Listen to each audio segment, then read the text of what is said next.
Assalamualaikum warahmatullahi wabarakatuh. Salam sejahtera bagi kita semua. Shalom, Om Swastiastu, Namo Buddhaya, salam kebajikan. Hai semuanya, kembali lagi di video saya kali ini pada materi yang ke-11 tentang sarana ilmiah bahasa dan matematika.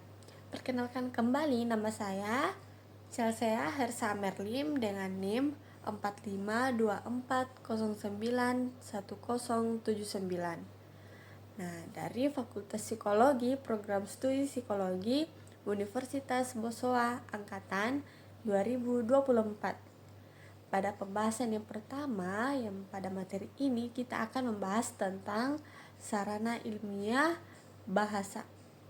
Bahasa memegang peranan penting dan suatu hal yang lazim dalam hidup dan kehidupan manusia. Nah, manusia jarang memperhatikan bahasa dan menganggapnya sebagai suatu hal yang biasa. Padahal, bahasa mempunyai pengaruh-pengaruh yang luar biasa dan termasuk yang membedakan manusia dari ciptaan lainnya. Hal ini senada dengan apa yang diutarakan oleh Ernest Cassirer dengan bahwa keunikan manusia bukanlah terletak pada kemampuan berpikirnya, melainkan terletak pada kemampuan berbahasa. Ernest menyebut manusia sebagai animal symbolikum, yaitu makhluk yang mempergunakan simbol. Bahasa sebagai sarana komunikasi antar manusia. Segala yang berkaitan dengan komunikasi tidak terlepas dari bahasa, seperti berpikir sistematis dalam menganggap ilmu dan pengetahuan. Nah, dengan kata lain teman-teman, tanpa mempunyai kemampuan berbahasa, seseorang tidak dapat melakukan kegiatan berpikir secara sistematis dan teratur. Nah, dengan kemampuan kebahasaan akan terbentang luas cakrawala berpikir seseorang dan tiada batas dunia baginya.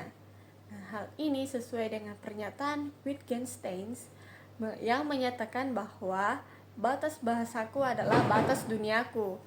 Nah, banyak ahli bahasa yang telah memberikan uraiannya tentang pengertian bahasa. Salah satunya antaranya Bloch and Traeger mengatakan bahwa bahasa adalah suatu sistem simbol-simbol bunyi yang arbitrer yang dipergunakan oleh suatu kelompok sosial sebagai alat untuk berkomunikasi. Nah, selanjutnya Joseph Broam mengatakan bahwa bahasa adalah suatu sistem yang berstruktur dari simbol-simbol bunyi arbitrer yang dipergunakan oleh para anggota sesuatu kelompok sosial sebagai alat bergaul satu sama lain. Nah, batasan tadi memerlukan sedikit penjelasan agar tidak terjadi salah paham. Oleh karena itu, teman-teman perlu diteliti setiap unsur yang terdapat di dalamnya. Nah, yang pertama itu simbol-simbol. Simbol-simbol berarti sesuatu yang menyatakan sesuatu yang lain. Simbol atau lambang memperoleh fungsi khususnya dari mufakat kelompok atau konvensi sosial dan tidak mempunyai efek apapun bagi setiap orang yang tidak mengenal konsensus atau konvensi tersebut. Jika dikatakan bahwa bahasa adalah suatu sistem simbol-simbol, hal tersebut mengandung makna bahwa ucapan si pembicara dihubungkan secara simbolis dengan objek-objek ataupun kejadian dalam dunia praktis. Nah, yang kedua teman-teman yaitu simbol-simbol vokal. Simbol-simbol yang membangun ujaran manusia adalah simbol-simbol vokal, yaitu bunyi-bunyi yang urutan bunyinya dihasilkan dari kerjasama berbagai organ atau alat tubuh dengan sistem pernapasan. Nah, yang ketiga yaitu simbol-simbol vokal arbitrer. Istilah arbitrer di sini bermakna mana suka dan tidak perlu ada hubungan yang valid secara filosofis antara ucapan lisan dan arti yang dikandungnya. Misalnya untuk menyatakan jenis binatang yang disebut Equus caballus, orang Inggris menyebutnya horse, orang Prancis cheval, orang Indonesia kuda, dan orang Arab hison. Semua kata ini sama tepatnya, sama arbitrernya. Nah, yang keempat, suatu sistem yang berstruktur dari simbol-simbol yang arbitrer.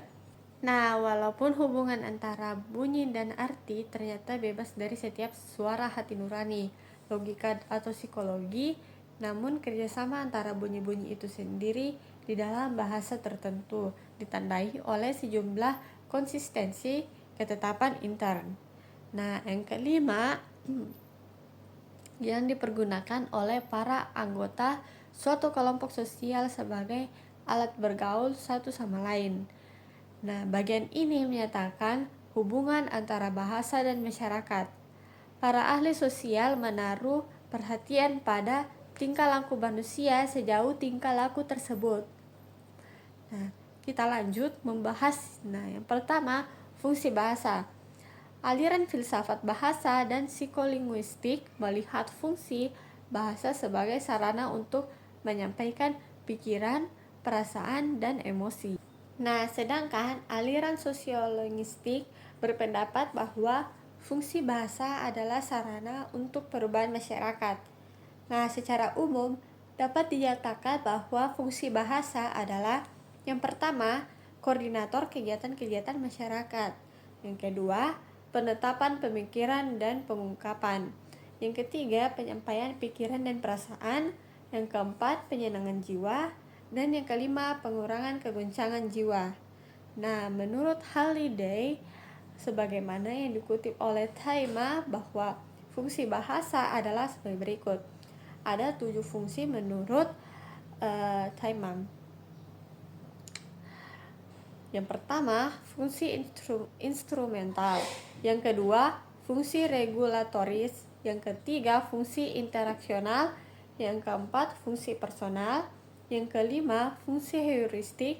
Yang keenam, fungsi imajinatif. Dan yang ketujuh, fungsi representasional. Nah, yang kedua teman-teman, kita akan membahas bahasa sebagai sarana berpikir ilmiah. Untuk dapat berpikir ilmiah, seseorang selayaknya menguasai kriteria maupun langkah-langkah dalam kegiatan ilmiah. Nah, di samping itu, menguasai langkah-langkah, tentunya kegiatan ini dibantu oleh sarana berupa bahasa, logika, matematika, dan statistika. Ada 2 hal yang harus diperhatikan, yaitu yang pertama, sarana ilmiah itu merupakan ilmu dalam pengertian bahwa ia merupakan kumpulan pengetahuan yang didapatkan berdasarkan metode ilmiah. Nah, yang kedua, tujuan mempelajari sarana ilmiah adalah agar dapat melakukan penelaahan ilmiah secara baik. Nah, bahasa sebagai alat komunikasi verbal yang digunakan dalam proses berpikir ilmiah, di mana bahasa merupakan alat berpikir dan alat komunikasi untuk menyampaikan jalan pikiran tersebut kepada orang lain, baik pikiran yang berlandaskan logika induktif maupun deduktif. Yang ketiga adalah bahasa ilmiah dan bahasa agama. Telah diutarakan sebelumnya bahwa bahasa ilmiah adalah bahasa yang digunakan dalam kegiatan ilmiah, berbeda dengan bahasa agama. Ada 2 pengertian mendasar tentang bahasa agama. Yang pertama, bahasa agama adalah kalam ilahi yang terabadikan ke dalam kitab suci. Nah, yang kedua, bahasa agama merupakan ungkapan serta perilaku keagamaan dari seseorang atau sebuah kelompok sosial. Nah, teman-teman, kita akan membahas materi yang selanjutnya, yaitu materi tentang matematika. Nah, dalam abad ke-20 ini, seluruh kehidupan manusia sudah mempergunakan matematika. Baik matematika ini sangat sederhana, hanya untuk menghitung 1, 2, 3, maupun yang sampai sangat rumit, misalnya perhitungan antariksa. Nah, matematika mempunyai peranan penting dalam berpikir deduktif, sedangkan statistika mempunyai peran penting dalam berpikir induktif. Nah, yang pertama yang akan kita bahas adalah matematika sebagai bahasa. Matematika adalah bahasa yang melambangkan serangkaian makna dari serangkaian pernyataan yang ingin kita sampaikan.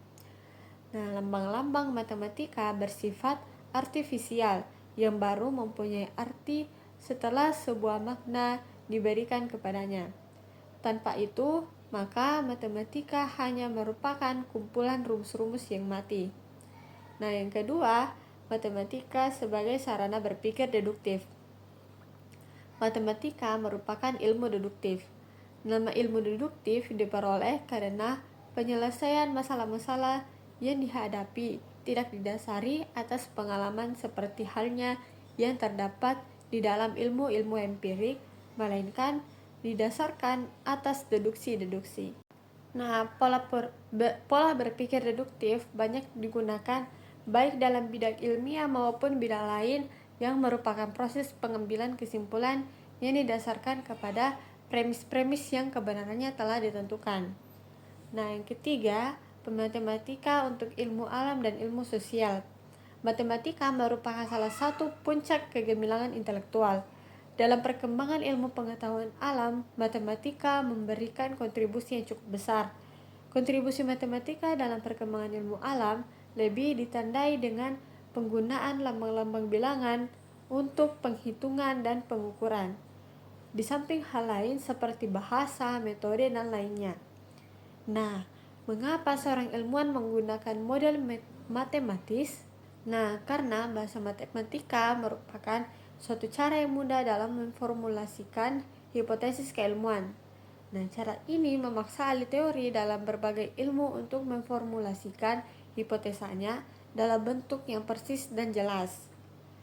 Nah, teman-teman, demikian penjelasan dari saya. Mohon maaf bila ada salah kata dan ada yang kurang mengerti. Dan terima kasih karena sudah menonton video saya. Sampai jumpa di video saya yang selanjutnya. Assalamualaikum warahmatullahi wabarakatuh. Shalom, bye-bye.